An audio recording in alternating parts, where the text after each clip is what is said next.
Family welcome back to our channel. So ఇది వచ్చేసి నా నవరాత్రి డే 5 వ్లాగ్ అనమాట. సో ఇలా అయితే నేను రెడీ అయిపోయాను అండ్ మేము మా దేవి దగ్గరికి వెళ్తున్నాము. సో అందుకే ఇలా పసుపు పెట్టుకున్నాము అండ్ ఈరోజు మా దేవి దగ్గర కుంకుమ పూజ అయితే ఉంది. సో ఇలా మేమైతే ఇంకా ఓడిబియ్యం కూడా పోస్తున్నాము అండ్ నేను ఇప్పుడైతే మా ఇంట్లో దేవుడి దగ్గర కూడా మొక్కేసి మంచిగా మండపంకి వెళ్ళిపోయాము. అన్నీ మాకు కావాల్సిన వస్తువులన్నీ తీసుకొని దేవికి పూజ చేసేటివన్నీ తీసుకొని వెళ్ళిపోయామన్నమాట. చూస్తున్నారు కదా, దేవి అయితే ఎన్నిసార్లు చూసినా ఇంకా చూడబుద్ధి అవుతుంది. 2 కళ్ళు సరిపోవు దేవిని చూడడానికి. అండ్ పూజనైతే స్టార్ట్ అయిపోయింది. సో కుంకుమ పూజ చెప్పాము కదా, ఫస్ట్ అయితే గణపతి దేవుడికి పూజ చేసేసి హారతి ఇచ్చేయమన్నారు. తర్వాత కుంకుమ పూజనైతే స్టార్ట్ చేసాము.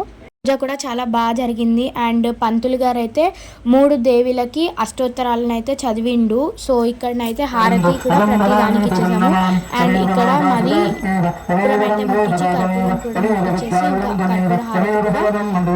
ఇంకా కర్పూర హారతి కూడా ఇచ్చేసాము. చాలా ఇష్టం కూడా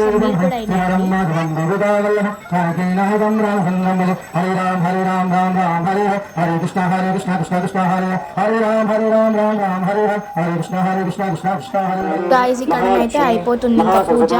సో దాని తర్వాత మేమైతే నవదుర్గాలకు కూడా ఈరోజు అయితే పసుపు బొట్టు ఇచ్చేస్తున్నాము. దేవి మండపంలోనో ఇచ్చేసాము. అక్కడ పిల్లలు కూడా చాలా హ్యాపీగా ఫీల్ అయ్యారు ఇచ్చినవన్నీ చూసేసి.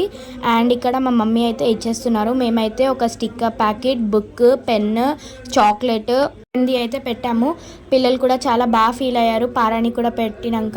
సో ఇక్కడనైతే ఓడిబియ్యం అయితే కలుపుతున్నాము.